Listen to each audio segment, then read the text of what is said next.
దేవవాక్యం ద్వారా మీరు మాట్లాడి బలపరచమని ఇస్తున్నాము, ప్రార్థిస్తున్నాము తండ్రి.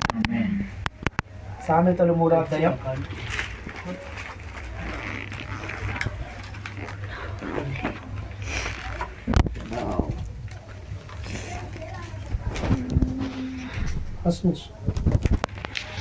తర్వాత ఆ రోజు నేను క్యాలెండర్ తీసుకొని మరి పేషెంట్ దగ్గరికే పోయినా.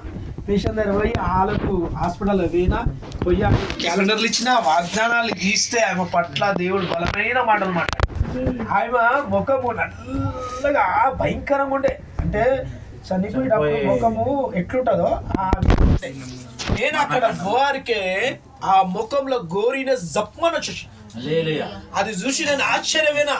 అప్పటిదాకా ఒక భయంకరమైన నల్ల ఆకారమైన ముఖం మీద కనబడ్డది. ఆ డయాలిసిస్ సెక్షన్లో నన్ను పోయిన నేను అదే హాస్పిటల్లో సీరియస్ పేషెంట్, బ్రెయిన్ క్యాన్సర్ అయిండే, బ్రెయిన్ ఆపరేషన్ అయింది ఆమెకు. బ్రెయిన్ ఆపరేషన్ అయినప్పుడు అదే అపోలో హాస్పిటల్ సంగీత్ కాడ ₹1,00,000 పెడితే బాడీ ఇస్తాం, లేవత లేదు అన్న స్థలంలో నన్ను మరలా తీసుకెళ్ళి ప్రభు. హల్లెలూయా. అక్కడ ఏం జరిగిందంటే ఆ ₹1,00,000 ఇవ్వాలా, ఇస్తేనే మీకు బాడీ ఇస్తాం అనేటోళ్ళ దగ్గరికి ఆ సీరియస్ ఐసీలోకి వెళ్ళి ప్రార్థన చేసిన, ప్రభా మా బతుకును కాక అని. ఎప్పుడైతే ప్రార్థన చేసినా ఇప్పటివరకు ఆమె సజీవం ఉంది. అయితే అక్కడ నాకు అది చెప్తూ ఆమె చెప్తుండు, నువ్వు చెప్పు ఫలానా ద్వారా నేను కార్యం చేసిన, ఆమె సజీవంగా ఉంది, ఈమెకు చెప్పు నువ్వు అని అంటున్నాయి. ఆ మాటలు నేను చెప్పిన ఆ సాక్ష్యాలు వాక్యాలు విన్నది చాలా సంతోషపడ్డది. అసలు ఆనందం అట్లాలే. అలా భర్త ఎప్పుడు చూసినా చీదిరించుకున్నాడు. ఆ దగ్గరకు వచ్చి నా ప్లీజ్ రాడు అని అంటే ఎంత సంతోషం అనిపించింది. వాళ్ళంతా ఒక ఐక్యత అయిపోయారు నాకు. వాళ్ళు మంగళంలో కానీ గొప్ప కార్యము చేసింది, మేలు ఇచ్చింది నాకు అక్కడ. ఆయన ఇప్పుడు చూసినారా, ఈయన వచ్చి నా పాస్టర్ అంటుండే, కానీ ఈరోజు అట్లా అనలే, దానిలో ఒక కార్యం జరిగింది. ఆ సాక్ష్యం దేవుడు అక్కడ. చదవండి. నా కుమారుడా, నా ఉపదేశమును మరవకము, నా ఆజ్ఞలను హృదయపూర్వకముగా గైకొనుము. అవి దీర్ఘాయువును సుఖజీవముతో గడుచు సంవత్సరములను శాంతిని నీకు కలగజేయును. ఆమేన్. హల్లెలూయా, హల్లెలూయా. ఆ దేవుడు ఇక్కడ మాట్లాడుతూ ఉన్నాడు కదా. ఉదయం లేచి ప్రార్థన చేస్తా ఉన్నా, అడుగుతున్నా, దేవా మరి కుటుంబ పరిస్థితి, ప్రతి పరిస్థితి మీరు చెప్పండి ప్రభువా అని దేవుని దగ్గర అడుగుతున్నా. అడిగితే మరి ఆది కాండము మరి మత్తయి సువార్త నేను అడుగుతా ఉన్నా ప్రభువా నాతో నువ్వు మాట్లాడు అని. మాట్లాడితే దేవుడు కొన్ని విషయాలు నేను ఏవైతే ఆయనకు చేయాలనుకున్నానో అవి చేస్తున్నప్పుడు దేవుడు మాట్లాడడం మొదలుపెట్టింది ఆయన. హల్లెలూయా. అయితే ఇక్కడ ఈ మాట అంటున్నామట, నా కుమారుడా నా ఉపదేశమును మరవకు. ఎవరి ఉపదేశము? దేవుని ఉపదేశమును మరవకు. ఎవరిని? నన్ను కుమారుడా కుమార్తెగా నిన్ను పిలుస్తా ఉన్నాడు ఆయన అంటుడు, నా ఉపదేశాన్ని నువ్వు మరవకు, ఆయన ఆజ్ఞని హృదయపూర్వకంగా గైకొనుము.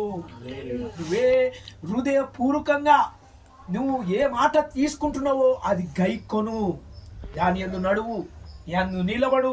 ఇంకేమంటున్నాయినా, ఆజ్ఞను హృదయపూర్వకంగా తీసుకో, అవి దీర్ఘాయువు సుఖజీవంతో గడుచు సంవత్సరములు శాంతి నీకు కలుగును. హల్లెలూయా. ఎలాంటి అంట?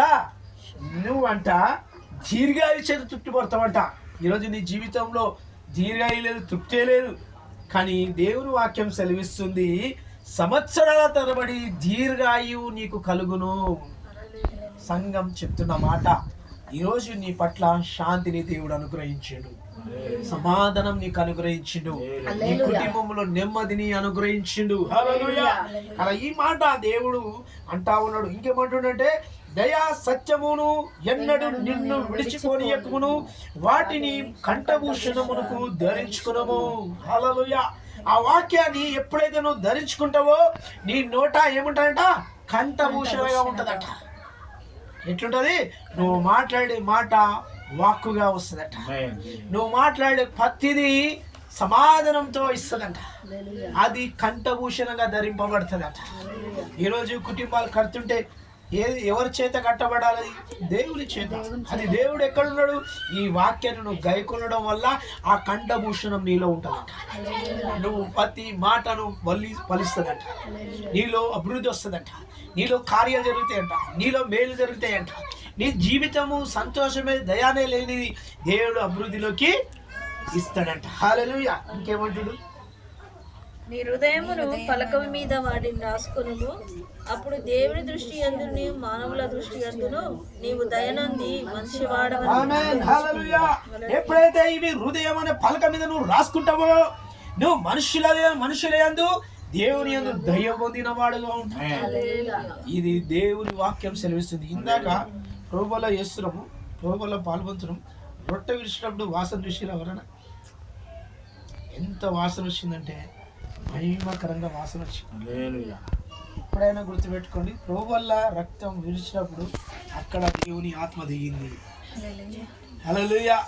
నాకు ఆ వాసన చూసి నాలో అసలు చెప్పుకోలేనంత ఆనందం కలిగింది. హల్లెలూయా. ఎందుకు ఈ మాట అంటున్నానంటే నిన్ను దేవుడు కట్టబోతున్నాడు, నిన్ను ఆత్మీయంగా దేవుడు బలపరచబోతున్నాడు. ఇంకేమంటుండు ఇక్కడ చూడండి, ఆయన అంటుండు ఏమంటుండు? నీ అప్పుడు దేవుని దృష్టి యందును మానవుల దృష్టి యందును నీవు దయనంది మంచివాడవనిపించుకొందువు. ఆమేన్. ఎప్పుడైతే నువ్వు దేవుని యొక్క ఆజ్ఞల యందు నడుస్తావో అప్పుడు మనుషుల యందు దేవుని దృష్టి యందు నువ్వు మంచివాడవై దయనొందిన వాడవై అనిపించుకుందువు. అంటే ఇక్కడ దేవుని దృష్టిలో మనుషుల దృష్టి కూడా నువ్వు మంచివాడవు అనిపించి దయనొందిన వాడుగా దేవుడు నిన్ను నిలబెట్టబోతున్నాడు. ఇన్ని రోజులు నువ్వు ఏ నింద అయితే పడ్డావో, ఏ అవమానం పడ్డావో, ఈ రోజు నుండి అది ధన్యత వచనంలోకి నడిపింపబడబోతుంది. ఇంకేమంటున్నాయినా? నీ స్వబుద్ధిని ఆధారం చేసుకొనక నీ పూర్ణ హృదయంతో యెహోవా యందు నమ్మిక ఉంచు. నీ స్వబుద్ధి అంటే మన ప్రవర్తన, మన క్రియలు అవి ఆధారం చేసుకోకండి, ఎవరు దేవుని మీద ఆధారపడండి. హల్లెలూయా. అప్పుడు ఏమైతుందంటే చూడండి, అప్పుడు పూర్ణ హృదయంతో దేవుని యందు నమ్మకం ఉంచు. హల్లెలూయా. మన స్వబుద్ధితో మనం నడుస్తుంటాం, కొన్ని పనులు మనం అనుకుంటాం ఇది చేయాలా అది చేయాలనుకుంటాం. అది ఎవరి నిర్ణయం? అది మన స్వబుద్ధి కదా. అప్పుడు అది కాదు, ఇక్కడ ఏమంటున్నాయినా పూర్ణ హృదయముతో నా ఆజ్ఞను అంగీకరిస్తే ఏమవుతుందంట? దేవుని యందు నమ్మకం ఇస్తే దేవుని కార్యాలు నీ మీద జరుగుతాయంట. హల్లెలూయా. ఇంకా నీ ప్రవర్తన అంతటి యందు ఆయన అధికారములకు ఒప్పుకొనుము. నీ విషయంలో ఏ ప్రవర్తన అయితే నువ్వు నడుస్తున్నావో ఆ ప్రవర్తనని దేవునికి అధికారంలోకి అప్పచెప్తే ఖచ్చితంగా దేవుడు నీ పట్ల కార్యాలు జరగబోతున్నాయి, నీ పట్ల మేలు జరగబోతుంది. నీ ప్రవర్తన అంతటి యందు ఆయన అధికారమునకు ఒప్పుకొనుము. ఏ ప్రవర్తనగా నువ్వు నడుస్తున్నావో, ఏ క్రియలు నీలో ఉన్నాయో ఎవరి అధికారంలోకి ఇవ్వాలి? దేవుని అధికారంలోకి ఇస్తే అప్పుడు దేవుడు నీ పట్ల కార్యాలు చేస్తాడు. హల్లెలూయా. ఇంకా అప్పుడు ఆయన నీ త్రోవలను సరళము చెయ్యును. నేను జ్ఞానినే కదా అని నీవు అనుకోనవద్దు. చూడండి, నీ మార్గం సరి కావాలా, నీ మార్గం సరిగా ఉండాలంటే ఈ మాటలలో నిలబడితే నీ మార్గం సరైతుందంట కదా. నువ్వు జ్ఞానివని నువ్వు అనుకోవద్దు అంటుండు దేవుడు. ఏ విషయంలో నువ్వు జ్ఞానవంతుడవని నువ్వు అనుకోవద్దు. ఎట్లా? దేవుని వాక్యానుసారంగా జీవితం నీలో ఉంటే దేవుడు వర్ధన చేస్తాడట. చూడండి, ఇవన్నీ మనతో దేవుడు మాట్లాడుతున్న మాట కదా. చూడండి, మరి నేను కూడా తొందర నిర్ణయాలు ఎన్నో నిర్ణయాలు తీసుకున్నా, కానీ దేవుడు అన్నాడు అది నీ నిర్ణయం కాదు, నా నిర్ణయం అలాగుంటది అన్నాడు ఆయన. అప్పుడు ఆయన నిర్ణయం జరగడము, కుటుంబం కట్టబడము, ఆత్మీయత రావడం, పరుగులెత్తిన తిరిగి అలసిన రీడింగ్లు బండ్లు తిరిగి అలసిపోయిన నా బాడీలో కూడా బాధలు ఏర్పడ్డాయి. నేను చూసిన చాలా అయిపోయిందిరా నా పని అనుకున్నా, కానీ దేవుడు ఏం చేసిండు? తిరిగి దాన్ని మరలా పునీతంగా ఆయన మహిమకై వాడుకున్నాడు ఆయన. అప్పుడు అనిపించింది, అమ్మా దేవుని కార్యాలు ఇలా జరుగుతాయి, దేవుడు ఇలా చేస్తాడా, దేవుడు ఇలాంటి వాడా, దేవుని రుచి చూచి ఎరిగి తిని యెహోవా ఉత్తముడు అనేది మన జీవితంలో జరుగునుగాక. ఈరోజు ఈ వాక్యం మన జీవితంలో నెరవేర్చడానికి ఈరోజు ఈ మాట మాట్లాడుతూ ఉన్నాడు ఆయన. ఇంకేమంటాడు? యెహోవా యందు భయభక్తులు కలిగి చెడుతనమును విడిచిపెట్టుము. అప్పుడు నీ దేహమునకు ఆరోగ్యమును నీ ఎముకలకు సత్తువవు కలుగును. ఎప్పుడైతే దేవుని భయభక్తులు కలిగి చెడు విడిచిపెడతావో అప్పుడు నీ దేహానికి ఏమొస్తుందట?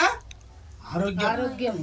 మరి ఈరోజు ఆరోగ్యానికి ఎన్నో మందులు వాడుతున్నాం, ఆరోగ్యానికి ఎన్నో ప్రయత్నాలు చేస్తున్నాం, కానీ దేవుని భయభక్తులు కలిగి చెడుతనాన్ని విడిచిపెడితేనే నీకు ఆరోగ్యం కలుగుతుంది, నీకు ఆరోగ్యం వస్తుందంట. మరి ఈ రోజు ఆరోగ్యం రావాలంటే నువ్వేం చేయాలా? ఏ దాన్ని నువ్వు ప్రేమిస్తున్నావో, ఏ దాని మీద నువ్వు ఆసక్తి చూపెడుతున్నావో అది విడువు అంటున్నాయి. విడిచి దేవుని భయభక్తులు కలిగిన జీవితాన్ని నడుద్దాం. ఖచ్చితంగా నీ దేహానికి ఆరోగ్యము, నీ ఎముకలకు సత్తు. హల్లెలూయా అంటే బలము. హల్లెలూయా. చూడండి, మరి హెబ్రీ రాష్ట్ర గ్రంథంలో ఒక మాట ఉంది, ఏముంది 4వ అధ్యాయంలో దేవుని వాక్యం అంట 2 అంచెల ఖడ్గమంట. అదేం చేస్తుందంట? ప్రాణాత్మలను, తలంపులను, ప్రతి దానిని పరిశోధన చేస్తూ శోధిస్తూ దానిలో ఉన్న మలినమును కడుగుతా ఉంటదంట. అంత దూరుకుంటూ వెళుతూ ఆ జీవవాక్యం ఏం చేస్తుందంట? మనిషిని జీవింపజేస్తుంది. ఈరోజు ఆ వాక్యం నీ దగ్గరకు వచ్చింది. అలాంటి వాక్యాన్ని నువ్వు తీసుకుంటున్నప్పుడు ఎట్లా తీసుకోవాలా, ఎలా రిసీవ్ తీసుకోవాలా అంటే నువ్వు పరిశుద్ధంగా యథార్థంగా నువ్వు తీసుకోవాలి. హల్లెలూయా. ఇంకేమంటాడు చూడండి. నీ రాబడి అంతటిలో ప్రథమ ఫలమును నీ ఆస్తిలో భాగమును ఇచ్చి యెహోవాను ఘనపరచుము. చూడండి, మన రాబడి అంతటిలో ప్రథమ ఫలము ఆస్తి భాగములో యెహోవాకు ఘనత పరచును. హల్లెలూయా. ఏ విధమైన నువ్వు అర్పణలు ఇవ్వాలన్నా, ఏది చేయాలన్నా నువ్వు ఎలా ఉండాలంటే దేవుని వాక్యం సెలవిస్తుంది. నువ్వు ప్రథముగా ఇవ్వాలంట, మొదటిగా ఇవ్వాలంట. అర్పణ ఏది ఇచ్చినా మొదటి స్థానంగా ఇవ్వాల. ప్రార్థనే ఉండొచ్చు, నీ సాక్ష్యమే ఉండొచ్చు, నీ సంపాదన ఉండొచ్చు, అది మొదటిగా ఉండునుగాక. అప్పుడు అది అధికముగా నిలబెడుతుందంట. ఇంకేమంటాడు? అప్పుడు నీ కోట్లలో ధ్యానము సమృద్ధిగా నుండును, నీ గానుగులలో నుండి క్రొత్త ద్రాక్షరసము పైకి పొరలి పారును. అప్పుడు నీ ఇంట్లో ధాన్యము సమృద్ధిగా ఉంటది, నీ గనగనాలలో ద్రాక్షరసం పొంగి పారులతో ఉంటది. నీవు అనేకులకు ఇచ్చేవారిగా నిలబెడతాడట. ఈ వాక్యం నీ మీద నా మీద నెరవేరునుగాక. తర్వాత ఇంకేమంటుండు? నా కుమారుడా, యెహోవా శిక్షను తృణీకరింపవద్దు, ఆయన గద్దింపునకు విసుకవద్దు. తండ్రి తనకు ఇష్టుడైన కుమారుని గద్దించు రీతిగా యెహోవా తాను ప్రేమించు వారిని గద్దించును. ఆమేన్. చూడండి, నా కుమారుడా, నా శిక్షకు తృణీకరించవద్దు. ఏ దేవుడు నిన్ను శిక్షిస్తుండో దాని నువ్వు తునీకరించకు, దాని గద్దింపునకు విసుకవద్దు. మనిషి ఎదగాలి, కుటుంబం కట్టబడాలి, ఆత్మీయ కావాలంటే విసుకుపోవాలి, తునీకరం అనేది నీ నుండి వీళ్ళు పోవాలా. తర్వాత ఏమంటుండు?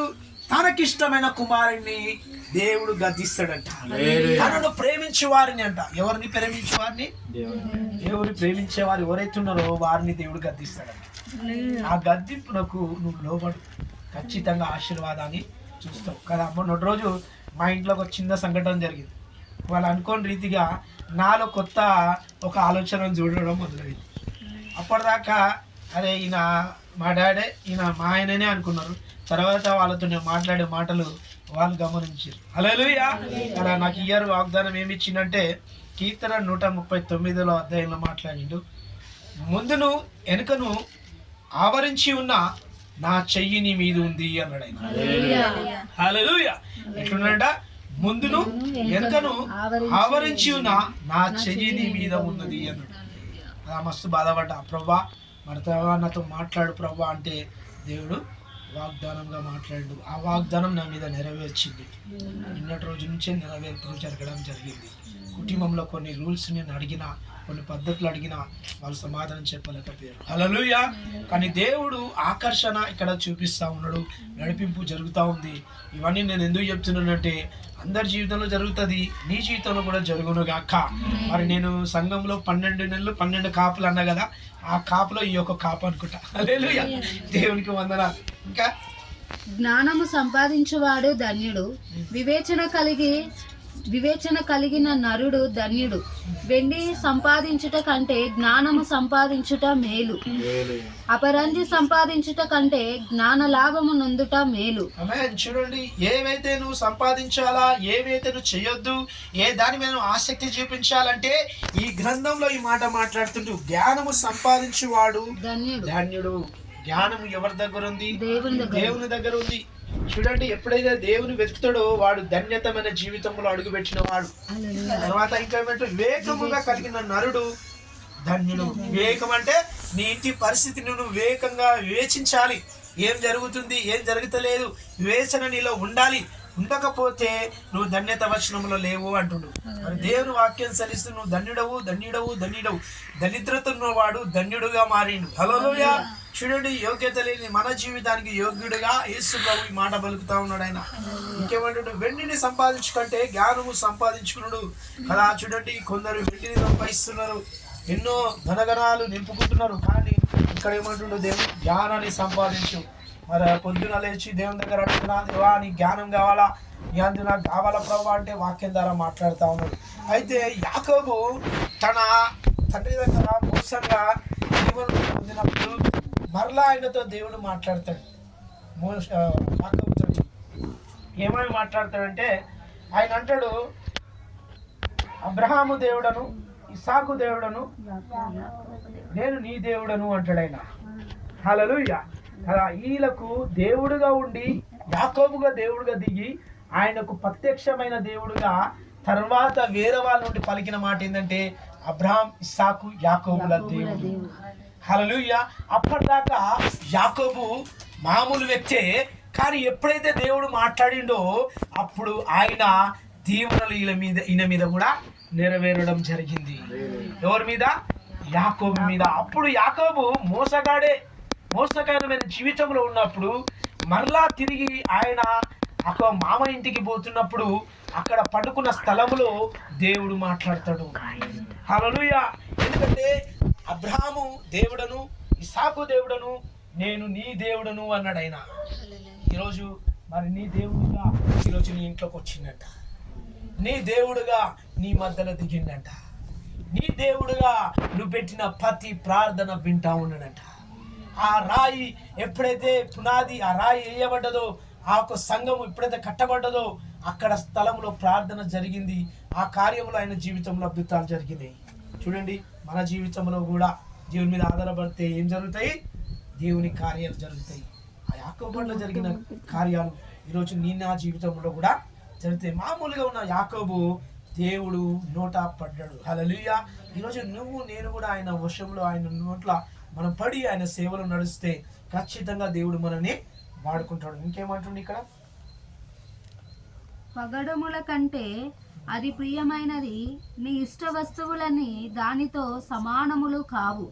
దాని కుడి చేతిలో దీర్ఘాయువును, దాని ఎడమ చేతిలో ధనఘనతలను ఉన్నవి.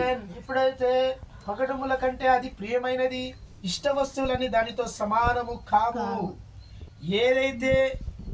ఏవైతే లోకంలో ఇష్టపడుతున్నావో, ఏ వస్తువు అయితే నువ్వు ప్రేమిస్తున్నావో, ఏ దాని మీద నువ్వు ఆధారపడి ఉన్నావో అవి దానితో సమానము కావు అంటుంది దేవుడు.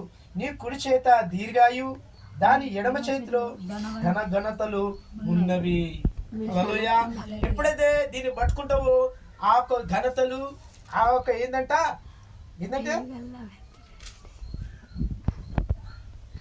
దాని మార్గములు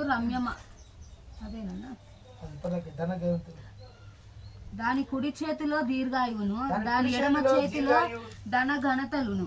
ఆమేన్. హల్లెలూయా. కదా, ఇవన్నీ మనకు అక్కడ కలుగుతున్నాయి. ఎందుకంటే దేవుని మీద మనం నిలబడితే ఖచ్చితంగా ఎడమ చేతిలో ధన ఘనతలు దేవుడు ఇవ్వబోతున్నాడు, దీర్ఘాయు చేత దేవుడిని తృప్తిపరచబోతున్నాడు. ఇంకా దాని మార్గములు రమ్య మార్గములు, దాని త్రోవలన్నీ క్షేమకారములు. ఎప్పుడైతే ఈ వాక్యం మీద జ్ఞానం మీద మనం నడుస్తావో మన క్షేమము, తర్వాత రమ్య మార్గములు దేవుడు అవి కలగజేస్తాడు అన్నమాట. ఇక్కడ దానిని అవలంబించు వారికి అది జీవ వృక్షము, దాని పట్టుకొని వారందరూ ధన్యులు. చూడండి, ఎప్పుడైతే ఇవి వాక్యాన్ని అనుసారంగా నువ్వు నడుస్తావో అవి జీవ ఫలాలు కలుగుతాయంట, ధన్యత జీవితంలోకి నడిపిస్తాయంట. నీ నడవడిని జీవ వృక్షముగా మరి నీలో పలింపు జరిగిస్తూ ఉంటది. తర్వాత నీవు ఇంకా దాని పట్టుకును వారు ధన్యులు. దాన్ని పట్టుకున్న వారంతా ధన్యులు. ఏ మాటలైతే ఏ వాక్యాన్నైతే నువ్వు పట్టుకొని నడుస్తావో ధన్యత వర్షణాన్ని దేవుడు కలుగజేస్తాడు. ఇంకా జ్ఞానము వలన యెహోవా భూమిని స్థాపించెను, వివేచన వలన ఆయన ఆకాశ విశాలమును స్థిరపరిచెను. ఆయన తెలివి వలన అగాధ జలములు ప్రవహించుచున్నవి, మేఘముల నుండి మంచు బిందువులు కురిచియున్నది. నా కుమారుడా, లెస్సైన జ్ఞానమును వివేచనను భద్రము చేసుకొనుము, వాటిని నీ కన్నుల ఎదుట నుండి తొలగిపోనీయకుము. అవి నీకు జీవముగాను నీ ఎడమకు అలంకారముగాను ఉండును. అప్పుడు నీ మార్గమున నీవు సురక్షితముగా నడిచెదవు, నీ పాదము ఎన్నడును త్రొట్టిల్లదు. పండుకొనున్నప్పుడు నీవు భయపడవు, నీవు పరుండి సుఖముగా నిద్రించెదవు. ఆకసికముగా భయము కలిగినప్పుడు, దుర్మార్గులకు నాశనము వచ్చినప్పుడు నీవు భయపడవద్దు, యెహోవా నీకు ఆధారమాగును. నీ కాలు చిక్కబడకుండానట్లు ఆయన నిన్ను కాపాడును. మేలు చేయుట నీ చేతనైనప్పుడు దాని పొందదగిన వారికి చెయ్యకుండా వెనుకకు తీయకుము. ద్రవ్యము నీ యొద్ద నుండగా రేపు ఇచ్చేదను పొయ్యి రమ్మని నీ పొరుగువానితో అనవద్దు. నీ పొరుగువాడు నీ యొద్ద నిబ్బరముగా నివసించుచున్నప్పుడు వానికి అపకారము కల్పింపవద్దు. నీకు హాని చేయు వానితో నిర్నిమిత్తముగా జగడమాడవద్దు. బలాత్కారము చెయ్యువాని చూచి మస్తారపడకుము. వాడు చెయ్యు క్రియలను ఏమాత్రమును చెయ్యగోరవద్దు. కుటిల వర్తనుడు యెహోవాకు అసహ్యుడు. యథార్థవంతులకు ఆయన తోడుగా నుండును. భక్తిహీనుల ఇంటి మీదికి యెహోవా శాపము వచ్చును. నీతిమంతుల నివాసస్థలమును ఆయన ఆశీర్వదించును. అపహాసకులను ఆయన అపహాసించును. దీనుని ఎడల ఆయన దయచూపును. జ్ఞానుల ఘనతను స్వాశ్రయించుకుందురు. బుద్ధిహీనులు అవమాన భరితులాగుదురు. హల్లెలూయా. కదా ఈ వాక్యాన్ని ఎందుకు ఈరోజు ఇంతగా చదివించునంటే, దేవుడు ఉదయం మాట్లాడిన మాట ఏమంటుండంటే, నా కుమారుడా, నా మాటలు నువ్వు ఏవైతే వింటావో ఈ ఘనత నీ మీద నేను ఇవ్వబోతున్నాను. ఈ వాక్యాన్ని మీ మీద నెరవేర్చబోతున్నా, ఈ సంఘం మీద నెరవేర్చబోతున్నా. ఘనతలు, మహిమలు, ప్రభావాలు దేవుని వశంలో ఉన్నాయి కదా. ఈరోజు నీవు నేను కూడా దేవుని ఆవరణలోకి వెళ్తున్నప్పుడు ఎట్లా వెళ్తున్నాం అంటే, దేవా నీ నుండి నాకు సమాధానము కావాలా, నీ నుండి నాకు మేలు జరగాల, నా కుటుంబం కట్టబడాలా, నేను కట్టబడాలా, నా ఆత్మీయ జీవితం కట్టబడాలా అని నువ్వు ఎప్పుడైతే అనుకుంటావో అప్పుడు వాక్యం నీతో మాట్లాడడం మొదలు పెడుతుంది. నీలో ఉన్న అవివేకాన్ని, నీలో ఉన్న వెరితనాన్ని, నీలో ఉన్న పాపాన్ని, నీలో ఉన్న అవివేకాన్ని దేవుడు వాక్యం ద్వారా తీస్తాడంట. మరి ఈరోజు ఈ వాక్యం చదువుతుంటే నీలో లోపాలు ఎన్నున్నాయో నువ్వు గుర్తు చేసుకో. హల్లెలూయా. కదా వాక్యం చెప్తుంది కదా, మనం ఏ విధంగా నిలబడడానికి లేదు. దేవునికి లోబడి అప్పుడు అపవాది మీ వద్ద నుండి పారిపోతాడు. ఏదైనా కానీ, రోగమే కానీ, అప్పైనా కానీ, సమస్యలే కానీ ఎప్పుడు పోతాయి అంటే దేవునికి లోబడ్డప్పుడు. సామెతల రాసిన గ్రంథంలో 3వ అధ్యాయంలో దేవుడు ఈరోజు నీతో నాతో మాట్లాడుతూ ఉన్నాడు. ఆయన మాట్లాడే దేవుడు. మాట్లాడాల్సిన సమయం వచ్చినప్పుడు వినగలిగిన వాడు ఉండునుగాక. దేవుని వాక్యం సెలవిస్తుంది. అయా దేవుడు అంట ప్రకటిస్తుండంట కానీ వినేవారు లేరంట. ఈరోజు నువ్వు ఉన్నావు, ధన్యుడవు. నువ్వు ధన్యమైన వచనంలో ఈ యొక్క సామెతలు 3వ అధ్యాయం చెప్తున్న మాట నీ మీద నెరవేరునుగాక, నీ కుటుంబాన్ని కట్టునుగాక, నీ ఆత్మీయ జీవితం కట్టునుగాక, నీలో ఉన్న అజ్ఞానాన్ని దేవుడు తీసివేయునుగాక. ఎందుకంటే దేవుని నోట ఏముందంట, జీవధారలు ఉన్నాయంట. జీవధారలు అంటే నువ్వు జీవింపజేయ ధారలు. హల్లెలూయా. ఈ లోకంలో నువ్వు జీవించిన సంవత్సరములు అధికమవును. అధికమంటే ఇంకా అభివృద్ధిలోకి నువ్వు రావాలి. ఇతరులకు కూడా అది పంచిపెట్టాలి. ఇతరులకు కూడా నువ్వు సహాయం చేయాలి. మన ద్వారా ఇతరులకు మేలు పొందునుగాక, మన ద్వారా మేలు జరుగునుగాక. మన అది దేవుడే ఈ సంఘంలో కార్యం చేయబోతుంది. చూడండి, మరి ఈ రోజు నేను ఆ సాక్ష్యాన్ని నేను ఎందుకు చెప్తున్నానంటే, నేను ఆ రోజు లేడకపోతే ఈ యొక్క ధన్యత వచనంలో నేను చూడకపోయేటోని. ఈ ధన్యత అనేది నాలో జీవితంలో కలగపోయేది. ఎవరైతే నీకు ఇబ్బంది పెట్టినా, ఎవరైనా నీకు అట్టగపరిచినా వారిని నువ్వు క్షమించు అంటుడు. నువ్వు వారిని నాకు అప్పచెప్పన్నాడు. హల్లెలూయా. ఈరోజు మనం అది విధంగా ఉండునుగాక. మన వాక్యము మనల్ని లేవనెత్తుంది. వాక్యం మనం సరిచేస్తుంది. వాక్యం మనలో ఉన్న లోపాలని అద్దం రూపంలో చూసినట్టుగా మనలో దేవుడు చూపిస్తా ఉన్నాడు. హల్లెలూయా. అలా ఈరోజు